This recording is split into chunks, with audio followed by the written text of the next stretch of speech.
आप करो, आपकी इच्छा नहीं करती है मत करो। हालेलुया। बाइबल में एक वचन लिखा है, जब प्रभु यीशु मसीह एक मनुष्य के शरीर में से दुष्ट आत्मा को निकाल रहे थे तो उसने कहा, यह जाति बिना प्रार्थना और उपवास के जाने वाली नहीं। हालेलुया। क्योंकि इससे पहले सारे चेले बहुत सारे मेहनत किए थे उस दुष्ट आत्मा को निकालने के लिए। बहुत चेले ने क्या किया, प्रयास किया।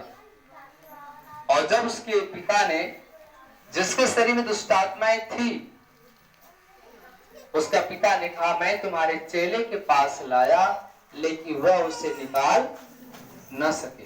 हालेलुया। मैं तेरे चेले के पास लाया लेकिन वह उसे निकाल न सके।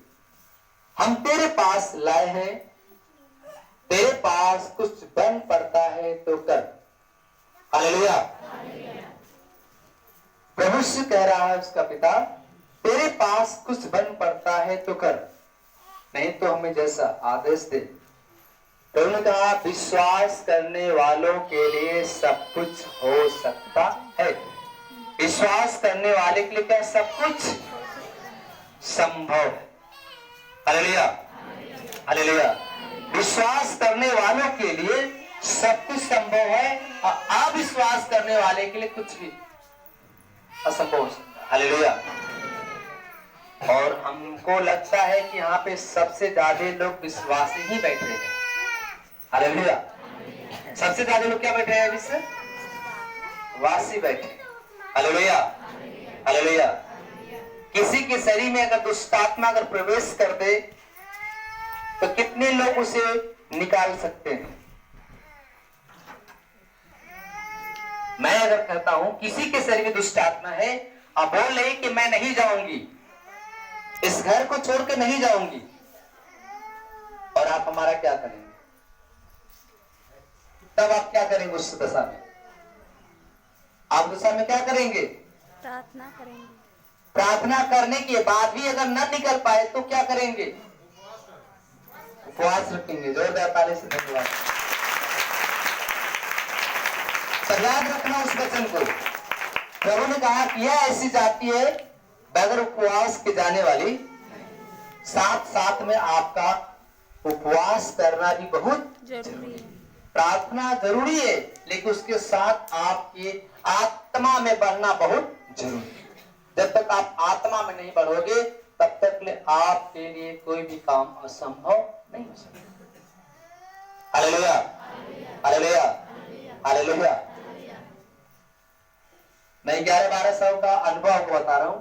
यहाँ पे मैं अहम तो नहीं कर रहा हूं, लेकिन कोई प्रकार की, किसी प्रकार की भी अगर यहाँ पे दुष्ट आत्मा है वह जरूर यहाँ पे निकलती है। लेकिन जब हम उसके पीछे पड़ेंगे, फास्ट रखेंगे, तब प्रार्थना करेंगे, तब और काफी समय हम प्रभु में देंगे, तब निकलेगा। हालेलुया। हालेलुया। धन्यवाद प्रभु यीशु, धन्यवाद परमपिता परमेश्वर। यहाँ पे ऐसे ऐसे स्ट्रॉन्ग दुष्ट आत्माएं थी जो उसने कहा, तू मेरा क्या करेगा? हालेलुया। लेकिन वह भी एक दिन परास्त हो गई और यीशु मसीह के चरणों में गिरकर क्या किया? माफी मांगा और बोला, हे यीशु, मैं आज से इस घर को छोड़ के जा। हालेलुया। अभी मैं एक सिस्टर को बुला रहा हूं, इधर आओ। पहले ये चर्च जब शुरू था यहाँ नहीं आते थे। इसके बारे में आप जानते हैं? कितने लोग को पता नहीं है? हाथों पर करो जिनको नहीं मालूम है ये कहाँ की है। आपको नहीं पता है कहाँ? ये हमारे गांव की रहने वाली, अक्सर अपने मौसी के यहाँ पर रहती थी। हालेलुया। ननिहाल में, यहाँ वहां, और हम भी नहीं जानते थे इस गांव रहने वाले। लेकिन इसके माता, इसके पिता परेशान हो गए हर जगह से, और कहीं जगह नहीं मिला जिसको आराम मिला।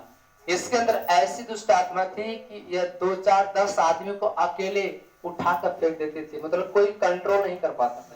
कभी कभी बहुत रात तक ले दुष्ट आत्मा परेशान जब करती थी तो उसके घर वाले गाड़ी से 12 बजे, 1 बजे, 2 बजे इस कलीसिया में लेकर आते थे। उस समय जो ही मैं प्रार्थना करके थका हुआ सोया रहता था, तुरंत गाड़ी लेकर आते थे, बोलते भैया परेशान हो गए। फिर हम 1 घंटे 2 घंटे प्रार्थना करते थे, उपवास रखते थे, और करते करते करते करते परमेश्वर की ऐसी महिमा हो गई कि आज आपके बीच में देखिए प्रभु ने इसे चंगाई दिया, आज सेवा कर रहे हैं।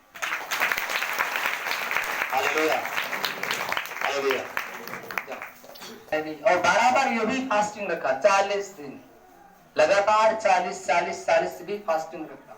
Hallelujah, hallelujah. और फास्टिंग रखना बहुत जरूरी है, उपवास करना बहुत जरूरी है, प्रार्थना करना बहुत जरूरी है। अगर आपको आत्मा में बढ़ना है तो आपको उपवास रखना बहुत ही जरूरी है। हालेलुया। क्योंकि मत्ती जब 4 में पढ़ोगे, शैतान ने कहा अगर तू परमेश्वर का पुत्र है तो पत्थर को रोटी बना ले और खा ले, और तू अपनी भूख को मिटा ले।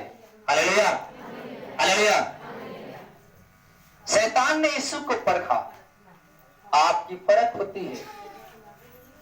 शैतान आपको परखना चाहता है कि देखिए जो प्रार्थना में स्ट्रॉन्ग है या वीक। अगर आप कमजोर हैं तो आपके ऊपर अटैक कर सकता है। अगर आपकी प्रार्थना स्ट्रॉन्ग है तो कोई भी आपको टच नहीं कर सकता। मैं तो दुष्ट आत्मा को चैलेंज देता हूं कि तेरे अंदर औकात है तो मेरे अंदर आके देख। Hallelujah, hallelujah. मैं दुष्ट आत्मा को चैलेंज देता हूं कि तेरे अंदर औकात है तो मेरे अंदर थोड़ा सा आके देख। तो कहता ना ना ना, आपके शरीर से तो आग निकल रही है, मैं आपके अंदर आ नहीं सकती। क्योंकि उसको पता है इसके शरीर के अंदर आग है, वो परमेश्वर की आग, क्योंकि मेरे अंदर यीशु की आत्मा है। Hallelujah, hallelujah. यीशु मसीह से शैतान कहता है तू परमेश्वर का पुत्र है, रोटी बना ले खा ले। उसने कहा कि मनुष्य हर एक वचन से जीवित रहता है, मर नहीं सकता।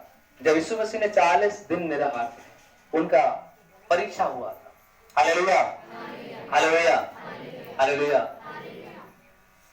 फिर शैतान कहता है कि गुम्बद से नीचे कूद जा, मैं तुझे सारा, मैं देखता हूं तुम्हारे दूत तुम्हारे तुझको आकर हाथों हाथ बचा लेते हैं। उसने कहा कि परमपिता परमेश्वर अपनी रक्षा करना स्वयं जानता, उसे किसी दूतों की जरूरत नहीं है। हालेलुया। शैतान कहता है मेरे सामने दंडवत कर दे, मैं तुम्हारा सारा राज वैभव तुम्हें दे दूंगा। शैतान ने कहा। यहाँ पे बात आएगी किसकी बात मानना है? शैतान। शैतान बार बार टार्चर कर रहा है इसको, बार बार टार्चर कर रहा है कि मेरी बात को मान जा, मेरी बात को मान जा। लेकिन प्रभु यीशु मसीह ने उसकी बात को नहीं माना और आप मानते हो। हालेलुया। थोड़ा सा बीमारी बढ़ी, समस्या आई, तुरंत आप घुटने टेकते हो शैतान के सामने। कुछ लोग विश्वास करते हैं, कुछ चलकर अविश्वासी बन जाते, फिर उसी रास्ते पे चले जाते हैं। परमेश्वर को मानते मानते फिर भटक जाते हैं। Hallelujah, hallelujah. लेकिन सच्चे मसीहा अपने जीवन को दे देंगे, लेकिन शैतान की गुलामी नहीं करते। हम लोग जैसे होंगे तो भाई शैतान को तो हम लोग दंडवत करते ही नहीं, बल्कि शैतान को तो प्रभु ने उखाड़ के फेंकने की शक्ति दिया है। हालेलुया। बाइबल बताती है कि दुनिया में यीशु मसीह इसलिए आया कि शैतान के सारे कामों को क्या करे? नाश करे। यीशु मसीह दुनिया में इसलिए आया कि शैतान के सारे काम को नाश करने के लिए आया। हालेलुया। और हम आप क्या करते हैं? शैतान को सर पे बैठा के रखते हैं। तो बैठाओगे तो आपको दुख देगा, खाएगा, परेशान करेगा। हालेलुया। शैतान कहता है कि यीशु तू मुझे दंडवत कर दे, प्रणाम कर दे, तो मैं तुझे सारा राज वैभव तुझे दे दूंगा। प्रभु ने कहा मैं अपने पिता परमेश्वर की उपासना करता हूँ और उसे छोड़ मैं किसी को दंडवत नहीं करूंगा। हालेलुया। प्रभु ने कहा मैं अपने परम पिता परमेश्वर की उपासना करता हूँ, उसे छोड़ मैं किसी को दंडवत नहीं करता। Hallelujah, hallelujah. धन्यवाद प्रभु यीशु, धन्यवाद पिता परमेश्वर। आपको अगर पढ़ना ही है तो परमेश्वर की आत्मा में बढ़ते जाओ। परमेश्वर की आत्मा में बढ़ने से कुछ और है। हालेलुया। जब तक ले आप आत्मा में परिपूर्ण नहीं होगे तब तक आपके जीवन में अद्भुत काम होने वाले नहीं। Hallelujah, hallelujah. ऐसे प्रभु ने हमारे यहाँ हाथों द्वारा अद्भुत काम करके दिखाया है जो मनुष्यों के परे है। आखिर मैं भी तो एक इंसान हूं आपकी तरह, हम भी आपके इंसान हैं, हमारे हाथ भी वही है आपके जैसा, दो आंखें भी दो है, सब कुछ मेरा मिलता जुलता है।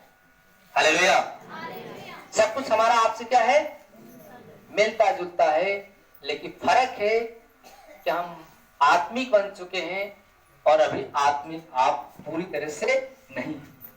और जिस समय आप आत्मिक बन जाओगे और मैं उस समय आपको संसार की चीजें आपको फीका लगेगा, संसार की जो सुख सुविधाएं आपको बेकार लगेगा। प्रभु की आत्मा में जब चलोगे तब। हालेलुया। प्रभु भी कहता है कि तुम आत्मा में बढ़ते जाओ, आत्मा पे मन लगाओ, शरीर पे मन नहीं लगाना है, आत्मा पे मन लगाओ। जब आत्मा पे मन लगाओगे तो तुम जीवन पाओगे, जीवन पाओगे, बहुता से जीवन पाओगे।